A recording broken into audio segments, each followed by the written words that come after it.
What's up? This is going to be a review of Ring of Honor's 11th anniversary show. Overall, I thought this was a great show from top to bottom.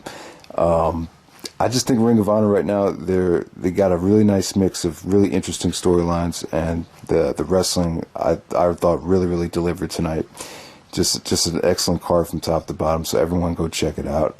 They start off the show with the 6-way freestyle match, which ACH actually won. So the ACH has a new Ring of Honor contract. He's definitely talented. So, you had Silas Young out there, Tadarius Thomas, QT Marshall, Mike Sydal, Silas Young. I mean, all those guys tore the house down in the opener. That's the type of match that I think should open a show. They had a nice little spot fest there. Definitely a great way to start off the show. You had Cedric, Caprice, Coleman, and Cedric Alexander taking on scum of Jimmy Jacobs and Steve Corino. I thought Coleman and Alexander, since the booking changed, they've been totally different. They hit a lot of high-powered, explosive offense. They did a series of rolling Northern Light suplexes to Jacobs and Corino. I thought that looked really cool, but Jacobs and Corino they took out a spike. They got the upper hand behind the referee's back, so didn't really hit his potential, but didn't bring the show down at all. Next up, you have BJ Whitmer and Charlie Haas. They had a great street fight. Obviously, they followed up on the final battle situation where Haas actually, dropped Whitmer on his head, and Whitmer almost broke his neck. So Whitmer actually brought the best out of Haas here. This was a good street fight with a lot of heat to it. Just really good stuff. You had tables, you had frying pans, ladders. The ending didn't really come off that good, but still good stuff between Whitmer and Haas. Next up, you had the American Wolves taking on Rocky Romero and Alex Kozlov. This was excellent. You could tell Davey is having so much more fun now tagging up with Eddie. You could just tell the stress just isn't there anymore. They're just so crisp together, and working with Rocky Romero. Davey and Romero have so much history together, being from the No Remorse Corps. They were tagging up in Japan, and they actually went into depth about how Rocky was pissed off because Davey left him high and dry because of his Ring of Honor commitment, so they had to vacate or he had to find a new tag team partner so they can maintain the IWGP Junior Heavyweight Tag Team Championships. So I thought that was really cool storyline. It wasn't really a storyline, but it was real though. It's just something real that Kevin Kelly touched on. I thought they added a lot to the match. Kozlov played a great heel in this match. Got under the fan skin, singing the Russian national anthem. I mean, this was great. This is a great way to just a great tag team match before intermission. The Wolves, Kozlov and Romero, definitely check it out.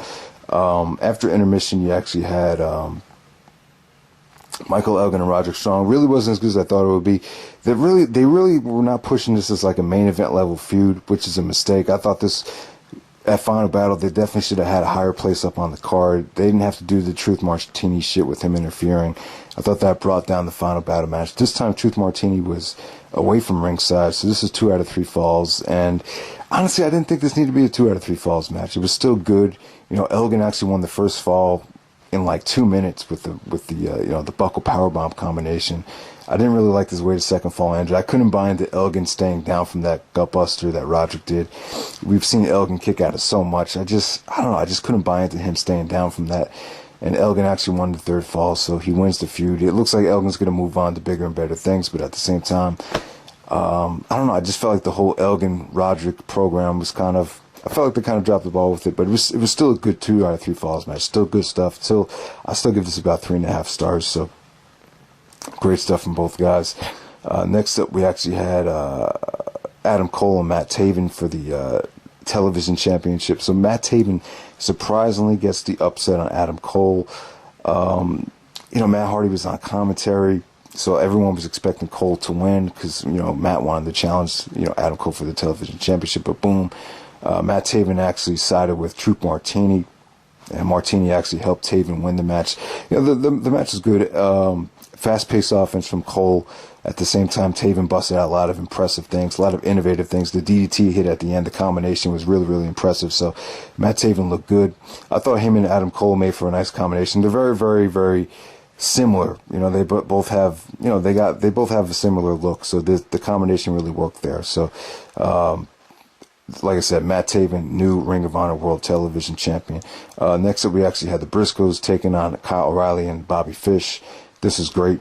this had a you could see the dimensions of O'Reilly and Fish coming out in the storyline. So kind of like these preppy heels.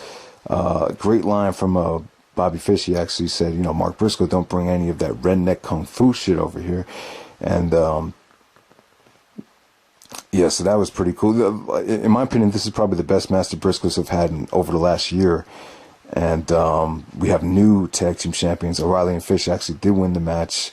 Really, really good decision. I think O'Reilly and Fish have a lot in common. They both have a MMA background. They both wrestled in the first Evolve show together, so that was historical. So, why not put them together? The Briscoes have been tag team champions for so long, so many times. There's plenty of other things they could do. So, definitely good match right there. It had a lot of great high spots. It had great action. I really thought this was, like I said, probably the best match the Briscoes have had in a very, very long time. O'Reilly and Fish actually got the best out of the Briscoes. The Briscoes haven't really been the same as they have in the past, because of a lot of it has to do with the booking, but, they've been focusing more on their characters lately. So that has a lot to do with it. And then the main event, you had Kevin Steen versus Jay Lethal for the Ring of Honor World Championship. This was excellent. This was the match of the night by far, in my opinion. And, it was really, really unpredictable. I really thought the way they were building it up with the whole Jay Lethal, Kevin Steen spitting on his parents and Lethal just snapping, taking out Cornette. And then all of a sudden, Kevin Steen decides to give Jay Lethal the title shot because in honor of him taking Jim Cornette out.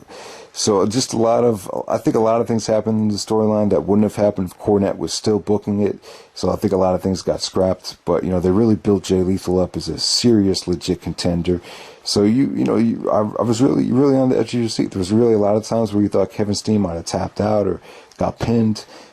They both brought it. They hit a lot of, the great near falls. There was great, it was a great table spot. There was a great submission sequence where, Steen counted out of the Koji clutch to get to the ropes. I really thought Steen was going to tap there. And just a lot of hard-hitting offense, man. And then you had interference from Scum, which kind of added to the drama in the match. And, we had probably one of the most controversial aftermaths you'll see in a very, very long time. I think some people got to kind of compare this to the NWO.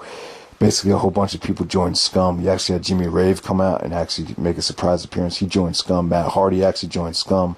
Rhett Titus turned heel and, kicked BJ Whitmer in the face and turned heel and joined Scum. So we're having like this whole big, Scum versus, the ROH, the ROH homegrown talent guys. So great promo from Corino though. I thought Corino kind of saved the segment at the end. But at the same time, you're always thinking about oversaturation and the NWO. This Scum thing looks like it might become a little bit more too oversaturated. I'm kind of skeptical about it because I just hope Supercard of Honor doesn't turn into a whole big ROH versus Scum thing, which I'm totally against. So, but we'll see what happens. But like I said, guys, this is a great pay-per-view. The 11th anniversary show, definitely great stuff. I think Delirious is on a roll as a booker right now, so everyone check it out. Thanks for watching.